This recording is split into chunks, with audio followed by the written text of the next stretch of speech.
Bueno, buenos días. Mi nombre es Caterine Villamizar. Soy fellow de Medicina Crítica y Cuidados Intensivos de la Universidad de Antioquia. El día de hoy vamos a hablar de leucemia promielocítica aguda.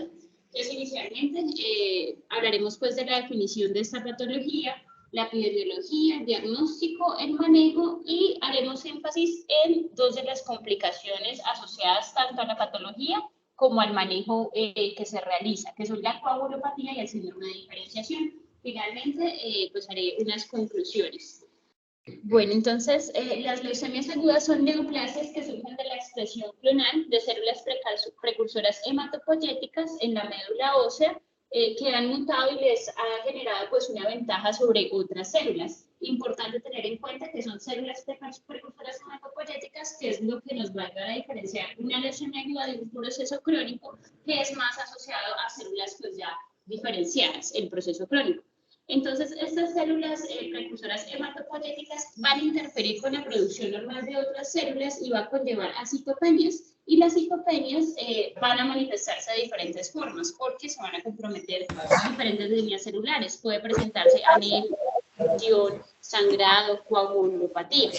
En relación a la clasificación de las leucemias mieloides agudas, tenemos esta quinta edición de la OMS publicada en el año 2022 y observamos que ellos hacen una clasificación de acuerdo a las anormalidades genéticas identificadas. La leucemia promielocítica aguda se caracteriza por la presencia de la proteína de fusión PML-RAR-alfa, que va a ser pues la definitoria de esta patología. Hay unas leucemias que pues no se clasifican por los hallazgos genéticos, sino por otras características de diferenciación. Previa a la clasificación de la OMS se tenía otra clasificación que era la clasificación FAB, que era más por las características morfológicas. Sin embargo, pues con los avances que se han dado en relación a la secuenciación genética, se propone pues esta clasificación que tiene en cuenta las mutaciones y las proteínas patológicas específicas. Entonces, recordemos que es un promielocito, es uno de los precursores hematopoyéticos de la granulopoyesis, es un estadio que se encuentra entre la fase de mieloblasto y mielocito, y sabemos que pues, los productos de la granulopoyesis son el neutrófilo, el eosinófilo y basófilo. Entonces, la leucemia promielocítica aguda es una leucemia mieloide aguda caracterizada por una translocación cromosómica balanceada entre los cromosomas 15 y 17 en precursores promielocíticos que conllevan la producción de una oncoproteína llamada PML-RAR-alfa. Entonces, ¿qué ocurre cuando se presenta esa oncoproteína? Va a generar una inactivación del receptor del ácido retinoico y esto lo que va a hacer es que la célula no se diferencie. Adicionalmente, el PML va a suprimir la transcripción génica y va a hacer una disrupción en los cuerpos nucleares que a la larga a una proliferación de estas células no diferenciadas. Las leucemias mieloides agudas constituyen el 1% de las neoplasias en adultos. La prevalencia en Colombia para el año 2020 fue de 3.43 casos por 100.000 habitantes. Dentro de las leucemias agudas, la leucemia promielocítica aguda constituye el 5 al 20% de los casos. Para Estados Unidos hay cifras de 600 a 800 casos de incidencia anual. Esta patología de la leucemia promielocítica aguda se presenta sobre todo entre los 30 y 60 años. En la primera década la vida es infrecuente y después de los 60 años su frecuencia disminuye. No hay diferencia de la incidencia entre los géneros. Como mencionaba, en la actualidad la base del diagnóstico es el análisis molecular. Sin embargo, pues se debe hacer también una valoración morfológica de la médula ósea, del extendido de sangre periférica y la determinación del inmunofenotipo usando citometría de flujo. Estas son las recomendaciones que nos da la red de leucemia, la red europea de leucemia. Es una publicación del año 2019 y ellos nos dicen el diagnóstico debe ser confirmado mediante la detección molecular de la proteína de fusión PML-RAR-alfa. ¿Qué factores de riesgo se asocian al desarrollo pues, de la leucemia aguda? La radiación ionizante, la exposición pues, a benceno, agentes alquilantes, o sea, haber recibido alguna quimioterapia previa, inhibidores de la topoisomerasa 2, y hay ciertas patologías como el síndrome de ataxia telangiectasia que se asocia pues, a mayor presencia de leucemias.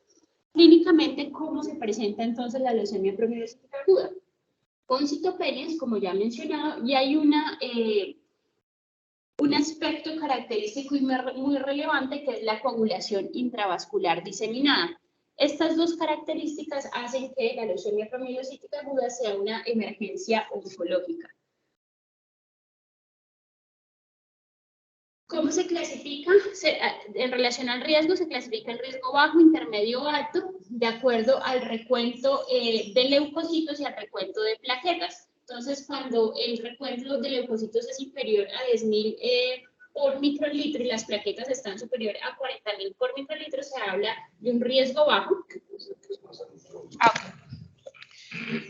Cuando el recuento de leucocitos es menor a 10.000 y las plaquetas son menores a 40.000 es un riesgo intermedio, y cuando el recuento de leucocitos es mayor a 10.000 es un riesgo alto. ¿Es un riesgo alto de qué? Se asocia a mayor mortalidad en la fase temprana, y a esto nos va a determinar el tipo de manejo que se le va a dar al paciente. Entonces, las muertes tempranas son una de las preocupaciones en esta leucemia. ¿Por qué? Porque se ha visto que en estudios pues que se hacen en población general, que no son de ensayos clínicos, hay una muerte reportada entre el 9.6 y el 61.5% de los pacientes en la fase temprana, principalmente debido a complicaciones hemorrágicas, dentro de ellas el sangrado intracraneano y el sangrado pulmonar. Las muertes tempranas son las que se dan en los 30 primeros días. En los ensayos clínicos, que son los que reportan menos muertes, esta incidencia de mortalidad temprana es del 3 al 10%. Es muy diferente pues a lo que se observa en la vida real, porque se hace una selección de los pacientes, se hacen centros especializados y hay unos protocolos pues de atención muy bien establecidos. De países emergentes tenemos pocos datos. Quizás pues el país que más ha publicado al respecto es Brasil. En Latinoamérica hay un estudio de 134 pacientes y tienen una mortalidad reportada del 32%. Vemos que en Suiza, un país pues desarrollado, la mortalidad fue el 29%, y en general los diferentes países muestran una mortalidad temprana en los 30 primeros días bastante alta. El país que menor mortalidad mostró es Francia, y ya vamos a ver pues las características que tuvo este estudio en particular. En relación pues a la información que tenemos acá en Latinoamérica, está esta publicación de Brasil, es una publicación del año 2007, un estudio retrospectivo que tomó información de 12 centros de referencia oncológicos de este país. Los datos fueron tomados entre enero de 2003 y marzo de 2006, agruparon en total 157 pacientes en los que había una confirmación citogenética de la translocación cromosómica. ¿Y qué observaron ellos? La sobrevida. Entonces, la mortalidad temprana ocurrió en 33 pacientes, el 26% de la muestra. La mortalidad en la inducción, que la inducción puede tardar más de 30 días, comprende un periodo un poco más del 32%. Y cuando vemos la principal causa de mortalidad, el sangrado. Entonces, hasta el 60% de los pacientes murieron por sangrado. Incluso ya en la fase de consolidación de la quimioterapia, la mortalidad por sangrado sigue siendo pues algo relevante, seguido de la mortalidad asociada a infecciones. Vemos acá adicionalmente una información llamativa, y es la sobrevida promedio de acuerdo al riesgo definido por el recuento de leucocitos y el recuento de plaquetas, y vemos que pues, los pacientes de alto riesgo en promedio viven menos días que los pacientes de bajo riesgo. Vemos acá dos gráficas. En la gráfica A vemos la mortalidad acumulada de todos los pacientes, y en la B es la gráfica en la que se excluye las muertes tempranas. ¿Y qué llama la atención? Que, bueno, vemos acá en la gráfica A que la sobrevida total está alrededor del 50%. Sin embargo, cuando se excluyen las muertes tempranas, la sobrevida es más o menos del 70 al 80%. Y esta sobrevida es alta porque la tasa de remisión con la quimioterapia pues es buena. Entonces, el mensaje es que si superamos esta fase inicial de trastornos hemorrágicos, que ya vamos a mirar la fisiopatología, y el paciente responde a la quimioterapia, la probabilidad pues, de sobrevida es bastante alta.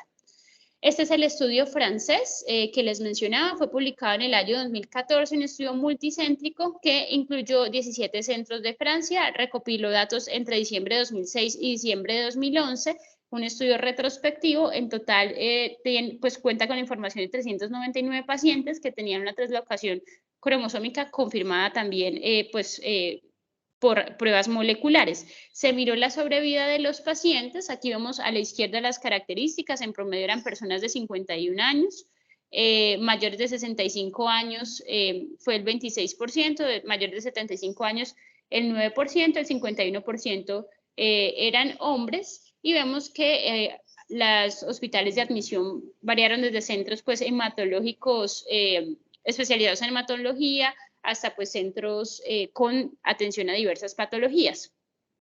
La mortalidad temprana en este grupo de pacientes fue del 9.6%, mucho menor que pues el resto de las reportadas en la literatura, de 2.5% en pacientes que pertenecían a ensayos clínicos, o sea, mucho menor, y de 17% en pacientes que no estaban en ensayos clínicos. Relevante mencionar que la mayoría de estos centros de los que se recopiló la información eran centros de experiencia y trata sobre la importancia de tener protocolos y grupos especializados para la atención de estos pacientes. Entonces, bueno, hasta este punto tenemos entonces que es una patología aguda con una alta mortalidad temprana, de secundaria principalmente a hemorragia del sistema nervioso central y hemorragia pulmonar, secundaria al síndrome de diferenciación, que ya lo vamos a ver, a infecciones y a disfunción multiorgánica, que los factores de riesgo para muerte son la edad avanzada, la enfermedad de alto riesgo, la obesidad, y pues hay otros factores que ya son controversiales. También tenemos entonces que la mortalidad es alta, tanto en países desarrollados como en vías de desarrollo, y que ocurre tanto en centros de experiencia, pero ocurre aún más en centros pues, que no tienen experiencia en la patología. De allí que la recomendación de la Red de Leucemia Europea considere que esta es una emergencia pues, médica y oncológica, y que por tanto pues, los pacientes deben ser atendidos con prontitud y vigilados de forma estrecha. Entonces allí es en donde pues entra el cuidado crítico y la importancia pues de que nosotros tengamos presente este tipo de patologías. Bueno, en relación al manejo, entonces hay tres como arsenales terapéuticos. Uno es el ácido holotransretinoico o ATRA, su sigla es ATRA. ¿Qué hace el ácido holotransretinoico? Se une al receptor del ácido retinoico, que pues también es ocupado por la proteína mutante en su porción RAR alfa, y lo que va a hacer el ácido holotransretinoico es que, a diferencia de la proteína RAR alfa, el ATRA va a conllevar a la diferenciación de la célula, va a llevar a que esta célula madure. El trióxido de arsénico actúa a nivel de la porción PML de la proteína, conllevando a su ubiquitinación y degradación. Los agentes quimioterapéuticos como las antraciclinas se introducen en el DNA y conllevan a que pues, se limite la replicación de estas células. En los pacientes con riesgo bajo e intermedio se usa el ATRA y el trióxido de arsénico. En los pacientes con alto riesgo, en aquellos que pues el recuento de leucocitos estaba aumentado, se acompaña el ATRA y el trióxido de arsénico con agentes quimioterapéuticos. Cuando los pacientes no mueren en la fase temprana, la tasa de remisión ha sido reportada hasta del 95%, entonces es muy buena. Aquí vemos pues las primeras publicaciones en relación a estos manejos farmacológicos. Inicialmente lo que se empleaban eran antraciclinas en la década de los 70 del pasado siglo. Posteriormente pues ya se observó más o menos un hallazgo empírico de los efectos del ATRA, y hacia el 96 se hace esta publicación en donde pues se muestran los efectos del trióxido de arsénico para el manejo de la patología. Entonces aquí estamos viendo esquemáticamente lo que estaba comentándoles. Aquí tenemos la proteína mutante. ¿Qué va a ocurrir? Que el ATRA se va a unir al receptor del ácido retinoico y va a evitar la acción del RAR alfa. Y cuando el ácido retinoico se une a su receptor, va a haber una diferenciación celular.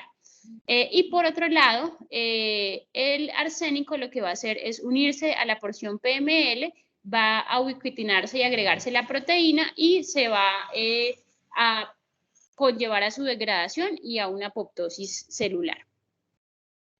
Entonces, ¿qué problemas tenemos? El síndrome hemorrágico trombótico, el síndrome de diferenciación. Hay otros problemas asociados a la terapia, principalmente con el arsénico, del cual debemos tener, con los cuales debemos tener precaución por la prolongación del QT y las alteraciones electrolíticas asociadas. Este es un estudio del grupo PATEMA, el Programa Español de Tratamientos en Hematología, publicado en el año 2008, en el que se reporta la información de 732 pacientes que recibieron atra e hidarrubicina y que se miraron la incidencia de complicaciones. Y vemos que ellos tuvieron 66 fallas en el manejo asociadas pues a la mortalidad, principalmente explicada por hemorragias. Cuando vemos acá las hemorragias, las intracraneales en este gris oscuro fueron las predominantes, y pues las otras fallas fueron secundarias a infección y a síndrome de diferenciación, que se pueden presentar incluso pues un poco más tardíamente. La hemorragia es una causa sobre todo más temprana. ¿Y qué factores de riesgo a mortalidad encontraron? Encontraron la creatinina basal elevada, los recuentos bajos de plaquetas al inicio, los recuentos altos de leucocitos, la edad avanzada superior a 60 años y el sexo masculino.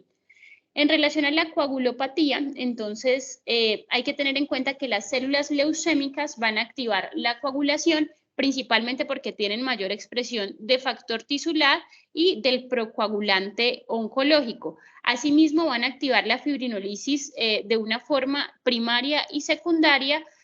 Por el hecho de invadir la médula, van a conllevar a trombocitopenia y una alteración del funcionamiento de las plaquetas, y todo esto favorece la coagulopatía. La quimioterapia per se también puede favorecer la coagulopatía en la medida que hay trombocitopenia asociada a quimioterapéuticos, y con la lisis de la célula tumoral hay liberación de productos celulares que van a conllevar a mayor inflamación y pues a un estado también procoagulante. Como les decía, se puede favorecer tanto la hiperfibrinolisis primaria como secundaria. La hiperfibrinolisis primaria sustentada principalmente en la expresión de uroquinasas y factor activador del plasminógeno que tienen pues estas células. Vemos acá entonces esquemáticamente la célula leucémica expresa factor tisular en grandes cantidades. Esto va a llevar a la activación del factor 7 y subsecuentemente pues el factor 10 y a la activación pues de toda la cascada de la coagulación. Asimismo, observamos que pues tienen una alta expresión del procoagulante del cáncer que activa directamente al factor 10. Por otro lado, las células liberan citoquinas proinflamatorias, el factor de necrosis tumoral, la interleuquina 1B y moléculas de adhesión que van a generar un estado procoagulante endotelial y una agregación plaquetaria. La expresión de la anexina 2 conlleva a la activación del factor activador tisular del plasminógeno. A su vez, esto conlleva la generación del factor de crecimiento derivado de plaquetas y a la activación del receptor de ese factor de crecimiento derivado de plaquetas, y particularmente aumenta la expresión intracelular de quinasas y la permeabilidad vascular. Entonces, pues es un estado procoagulante y a la vez proinflamatorio. El TPA también pues va a conllevar a que se genere mayor producción de plasmina a partir del plasminógeno y a la degradación entonces de la fibrina. Entonces aquí vemos ese estado y a la vez procoagulante y a la vez de hiperfibrinolisis. ¿Y qué vamos a encontrar? Bueno, otros mecanismos adicionales asociados. Entonces está la activación de proteasas no específicas, como las tasas que degradan el fibrinógeno y clivan a los inhibidores de la fibrinolisis. Hay otra característica y es que la podoplanina está sobreexpresada en la leucemia promielocítica aguda y contribuye a la agregación plaquetaria. Y también se ha observado un tipo de muerte celular que se llama etosis, en la que hay una liberación de la cromatina, y esta cromatina induce activación de la coagulación, hiperfibrinolisis y daño endotelial. ¿Cómo se va a manifestar clínica y paraclínicamente esta situación?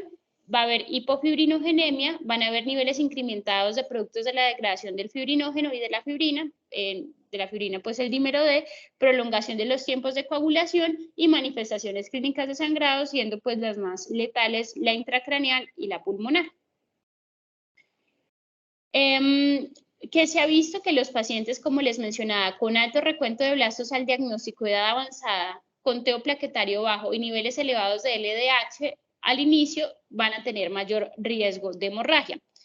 En relación a los trombos, también se presenta trombosis arterial y venosa en diferentes órganos. En general, pues como que en general se está más sensibilizado al tema de la hemorragia. Cuando se hacen estudios retrospectivos, los trombos son reportados en el 5% de los casos, pero en estudios prospectivos en los que se buscan activamente, hasta el 20% de los pacientes son diagnosticados con algún tipo de trombosis. En el estudio de PATEMA, lo que ellos nos mostraban es que lo más frecuente era la trombosis asociada a catéteres. Hasta el 46% de las trombosis fueron asociadas a catéteres. TBP en el 17% de los pacientes, ACVs en el 12% de los pacientes, embolismos pulmonares en el 12%, trombosis pues que conllevan infarto de miocardio en el 9% y otros tipos de trombosis en el 5% de los casos. ¿Y qué entonces a este estado protrombótico? Los que ya les mencionaba previamente. Además, hay uno adicional que es el síndrome de diferenciación. Este se produce cuando se inicia el manejo con atra y hay una gran cantidad de células que se empiezan a diferenciar y, como sabemos, estos son granulocitos que pueden conllevar a la liberación pues de sus citoquinas proinflamatorias y esto a su vez asociarse pues a un estado procoagulante. Ese síndrome de diferenciación, ya lo vamos a ver, tiene unas manifestaciones que pues a mí se me asemejan a la sepsis justamente porque está sustentado en esa cantidad aumentada de citoquinas proinflamatorias. ¿Qué otros factores pues se asocian a trombosis? El alto recuento de glóbulos blancos, ciertas isoformas pues de esta proteína mutante, la expresión de CD2 y CD15 y muy importante aquí llamativo el uso del ácido tranexámico. Ya vamos a ver que hay unos reportes de caso en relación al ácido tranexámico, como cuando se mezcla con atra en la inducción se asocia a eventos trombóticos.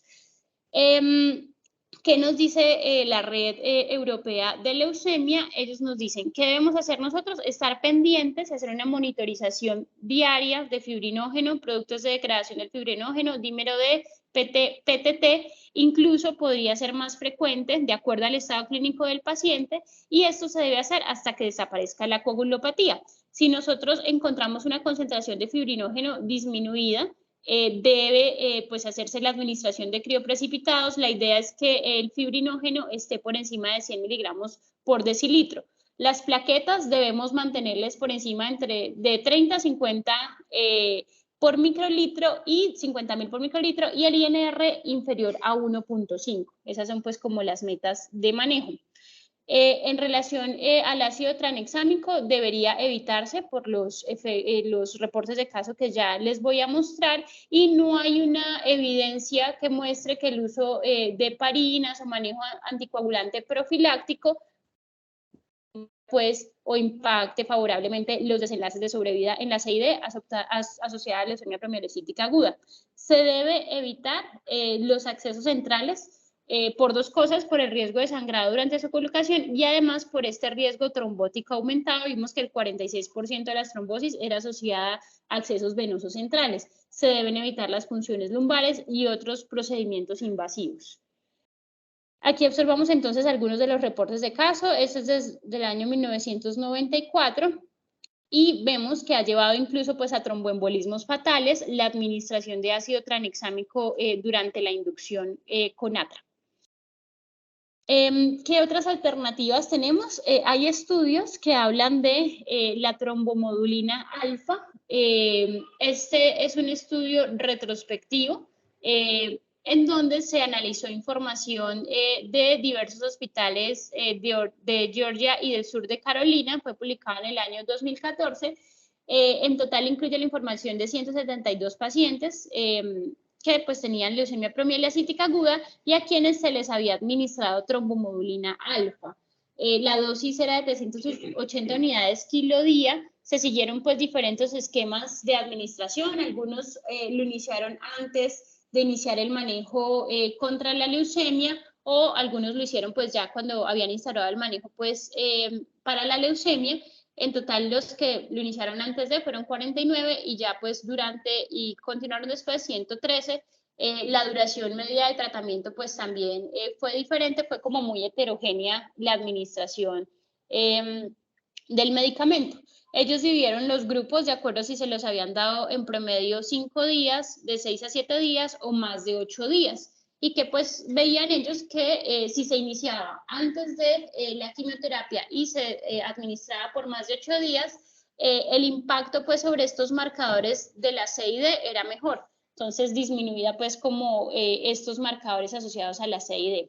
Adicionalmente, cuando ellos diferenciaban la población que recibió de forma pre-quimioterapia y premanejo de la leucemia mielocítica el fármaco versus la población general, ellos vieron que la mortalidad temprana para la población general por hemorragia fue del 14%, sin embargo, en este grupo que lo recibieron la trombomodulina, solo se murió un paciente de 49. Entonces, pues es un estudio interesante, sin embargo, es retrospectivo. La guía no recomienda administrarlo de forma, la guía pues de la Sociedad Europea no recomienda administrarlo a todo el mundo, pero pues sí es llamativo y una de las posibilidades que se tienen pues para el manejo.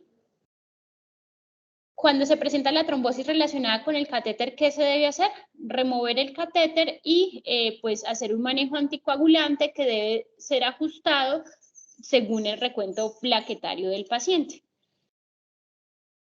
El síndrome de diferenciación, como les comentaban, se asocia o es secundaria a la diferenciación celular tras el inicio del ATRA y tiene unas manifestaciones que son secundarias pues al aumento de estas interleuquinas y citoquinas proinflamatorias.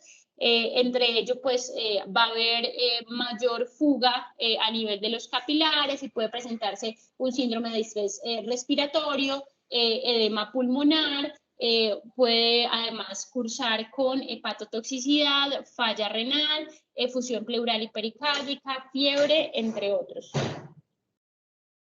¿Qué se debe hacer ante la presencia del manejo, ante la presencia del síndrome de diferenciación? El manejo se hace con corticoides e incluso en los pacientes que tienen alto riesgo de presentar este síndrome, que son los que tienen pues recuentos leucocitarios altos al diagnóstico, se pueden iniciar desde el inicio pues de la quimioterapia estos corticoides para evitar la incidencia del síndrome. ¿Qué precauciones hay que tener con el arsénico? Lo que les decía, las alteraciones electrolíticas, principalmente hipocalemia e hipomagnesemia. Hay que estar pues vigilando el QT corregido. Si es mayor a 500 milisegundos o hace una atrocidad de puntas o hace un síncope, pues se suspende temporalmente la terapia, se remueven cualquier otro tipo de medicamentos que estén prolongando el QT y se reinicia cuando el QT corregido esté menor a 460 milisegundos. Finalmente, pues mencionar el impacto que tiene el establecimiento de protocolos para la atención de estos pacientes. Esta es la experiencia de los hospitales de Georgia y el sur de Carolina. Ellos tenían una mortalidad temprana reportada del 30% y decidieron implementar un protocolo de atención. En total lo aplicaron en 106 pacientes entre el año 2010 y 2015 y observaron pues cómo fue la sobrevida con la aplicación del protocolo. El protocolo pues incluía unos exámenes basales pues al ingreso diagnóstico, una monitorización de los pues el PT, el PTT, de todos estos marcadores de coagulopatía.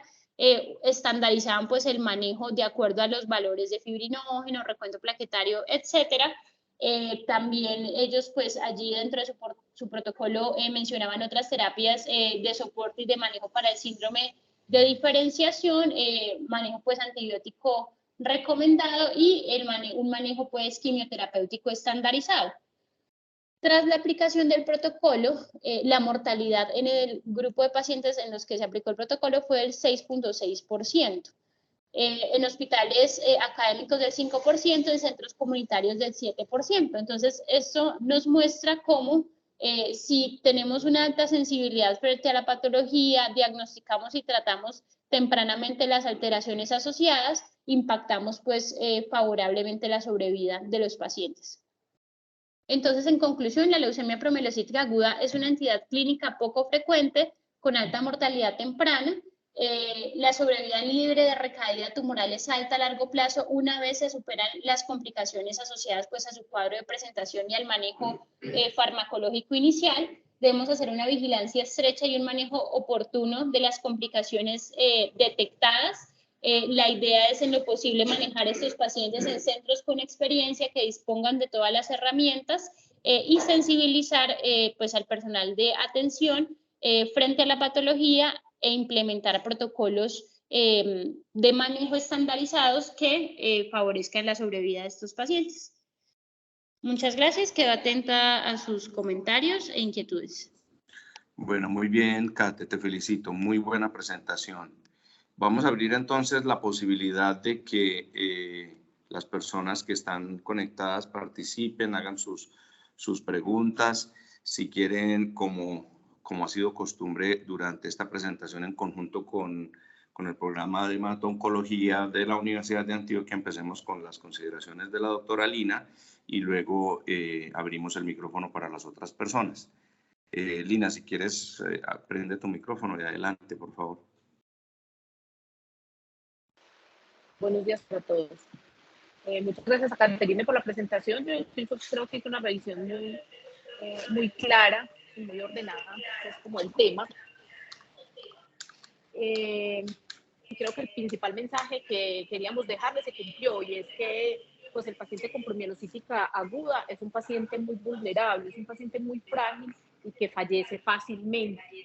Entonces, tenemos que ser muy acuciosos en su manejo, muy acuciosos en el manejo de la coagulopatía y así evitar esas muertes tempranas.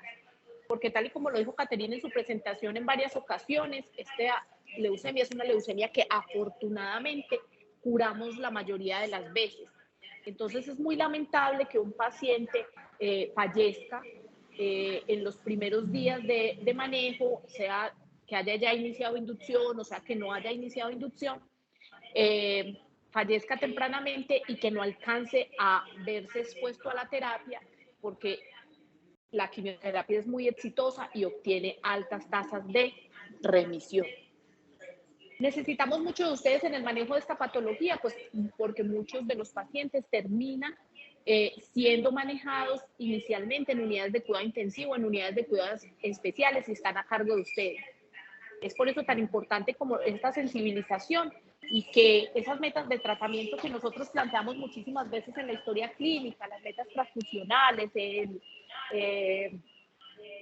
hacer control de todo el perfil de coagulopatía cada 8 horas, a veces cada 12 horas y posteriormente ir espaciando esos controles, se cumpla cabalidad para poder sacar a estos pacientes de esta fase crítica y que posteriormente el paciente logre remisión. Es así también muy importante sensibilizarlos con respecto a las complicaciones que las presentó muy bien Caterine, tanto el síndrome de diferenciación como las complicaciones cardiovasculares que se pueden ver en los pacientes que están con trióxido de arsénico, también en ocasiones hacen que derivemos estos pacientes a las unidades de cuidado intensivo. Entonces, no, yo creo que muchas gracias y que bueno pues que revisamos este tema porque para nosotros es muy importante.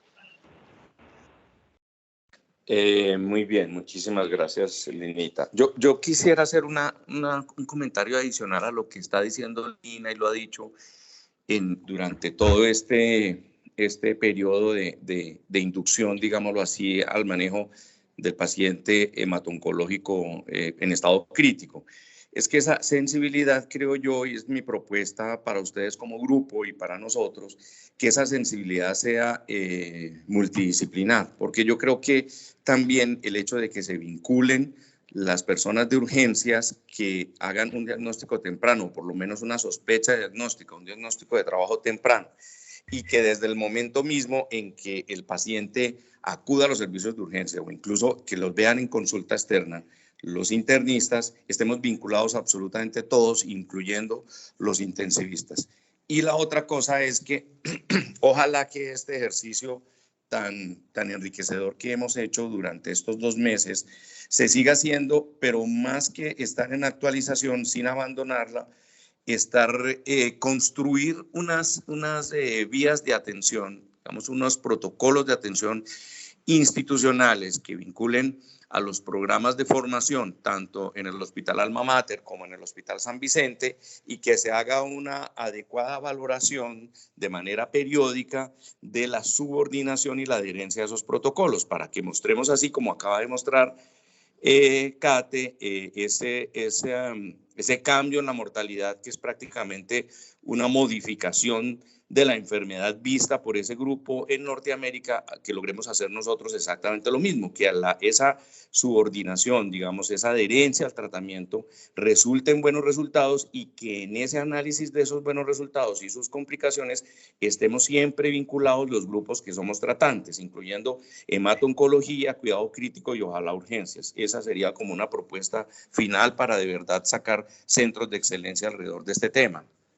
Yo creo que está bien, profe. Está la doctora Ligia con la mano levantada. Adelante, Ligia, por favor.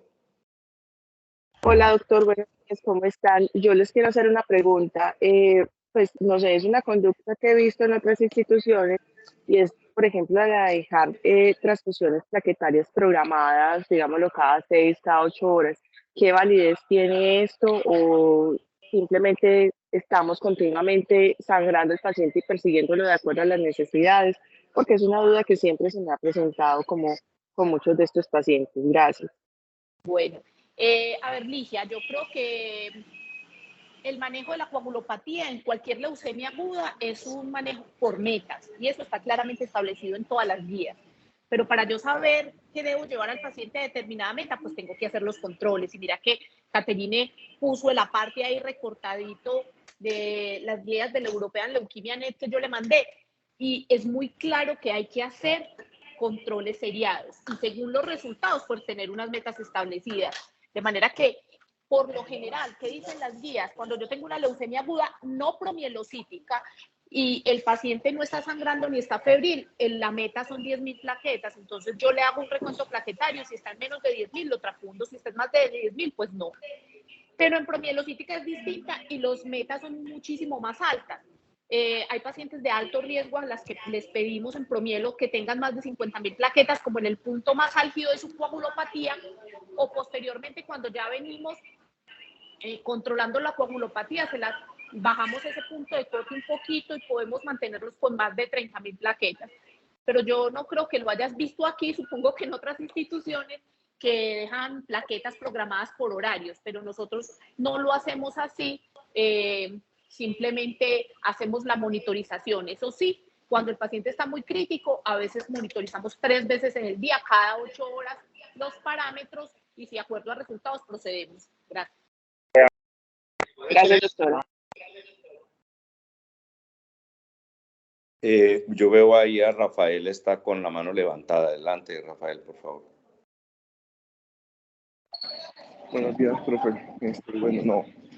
Yo pienso que el abordaje del paciente, no solamente hematológico, sino oncológico, en la unidad de cuidados intensivos es algo que tiene que fortalecerse mucho, que creo que en el mundo, a pesar de que hay grupos que tienen más experiencia, es una carrera que se está enriqueciendo mucho a medida que van avanzando las opciones desde la especialidad de base hemato o oncología, y nos va poniendo a reto a los intensivistas. Y eso lleva a que los grupos que tienen más experiencia van tomando algunas conductas que uno les va enseñando porque tienen una lógica de hacer. Hay cosas de esto que yo pienso que estas revisiones de tema, además de ser muy oportunas, también se deben hacer con una óptica y un foco del intensivista, sensibilizando en algunas partecitas que incluso pueden pasar desapercibidas para el hematólogo o el oncólogo, pero que nosotros la vemos con más frecuencia. Es como entonces empiezan a ver a pacientes con leucemias promielocíticas que muchos centros han dejado de usar, por ejemplo, recursos como la ventilación mecánica no invasiva, o al menos no darle tanta espera como a otro tipo de pacientes, precisamente por el riesgo de sangrado que llevan. Y es triste a veces ver entonces un paciente con una leucemia promielocítica que uno llega, lo encuentra con una ventilación mecánica no invasiva, peleando con ese ventilador o incluso con un tubo, y hay que recordar que estos pacientes pueden sangrar por cualquier lado. Y en un evento de un sangrado del sistema nervioso central, pues el pronóstico probablemente ya no lo va a poner la promielocítica, sino la complicación, y empezamos a hablar de otra historia que era absolutamente prevenible. Igual es la identificación de las complicaciones, está con el trióxido de arsénico, que muy bien lo mencionaron, pero en términos generales también hay que tener sensibilidad para ir identificando estas complicaciones. Hay instituciones donde lamentablemente no contamos con hematólogo los fines de semana, no es el caso del alma mater, pero entonces si no está el hematólogo pasando la ronda, que nosotros sí tengamos la sensibilidad para ir identificando esas complicaciones y podernos poner en contacto, o la persona que los represente en esa institución, y evitar que esto pase a mayores. Poner el freno a la terapia y que se reinicie cuando el paciente tenga su criterio o haya resuelto las complicaciones. Era ese el aporte. Profe, yo creo que es la misma persona que escribió en el chat una pregunta con respecto a cuál es el tiempo para que se presente el síndrome de diferenciación. Y eso generalmente depende mucho de con cuántos glóbulos blancos debuta la promielocítica y de qué tipo de terapia hago yo. Las terapias combinadas, trióxido arsénico, ácido transretinoico, pueden producir un poco más de síndrome de diferenciación o hacerlo de manera más precoz, porque las dos son terapias diferenciadoras. Entonces, lo que generalmente sucede es que yo le empiezo la quimioterapia al paciente, y el paciente, como empieza a diferenciar esos promielocitos que se habían quedado detenidos en la maduración, empieza a hacer leucocitosis. Y con el ascenso de los glóbulos blancos, ya pues por neutrófilos maduros, empieza con la sintomatología del síndrome de diferenciación, hace fiebre, infiltrados pulmonares, se desatura.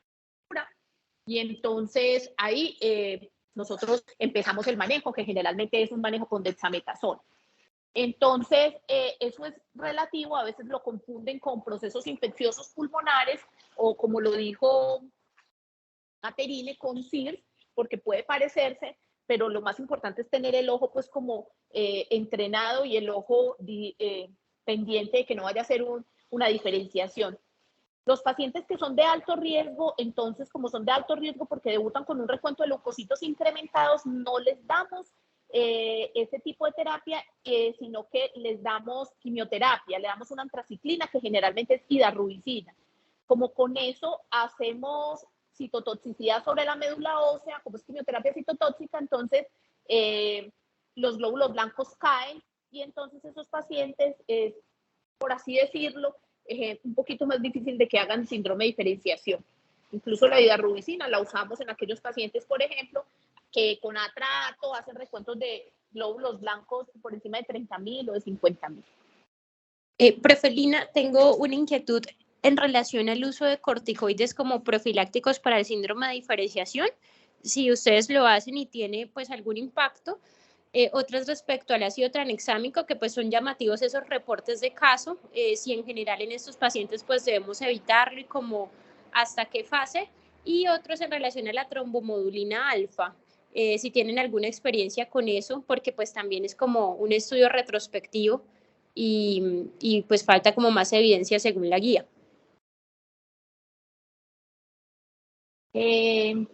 Lo primero que son los esteroides, sí lo usamos, pero va a depender de qué tipo de protocolo le estés dando de inducción al paciente.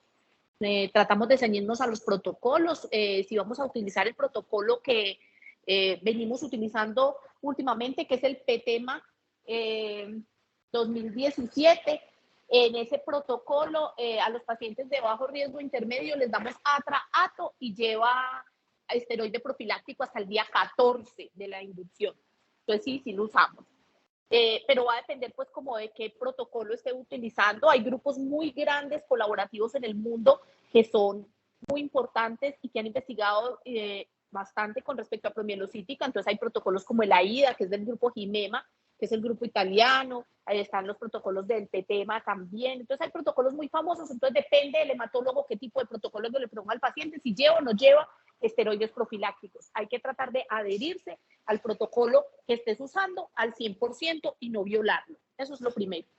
Lo segundo es que no utilizamos ácido tranexámico y evitamos utilizarlo por lo menos hasta que la coagulopatía del paciente esté resuelta. Y ya después de resuelta la coagulopatía, pues es excepcional que lo utilicemos. A veces lo utilizamos en forma tópica. Por ejemplo, si el paciente tiene epistaxis, le ponemos un taponcito embebido en en ácido tranexámico, o si el paciente está con mucho sangrado gingival o oral, les hacemos enjuagues orales con ácido tranexámico. En tópico sí lo utilizamos, pero venoso no, eso les incrementa la fibrinolisis y entonces en una cascada de coagulación loca como la tiene el paciente, hemos visto efectos deleterios importantes. Yo sé que existen reportes de la utilización, pero nosotros evitamos usar. Y trombomodulina, no tenemos cómo medirla, ni tenemos cómo monitorizar esto, entonces no tenemos experiencia, pues al menos aquí en el grupo, con este marcador.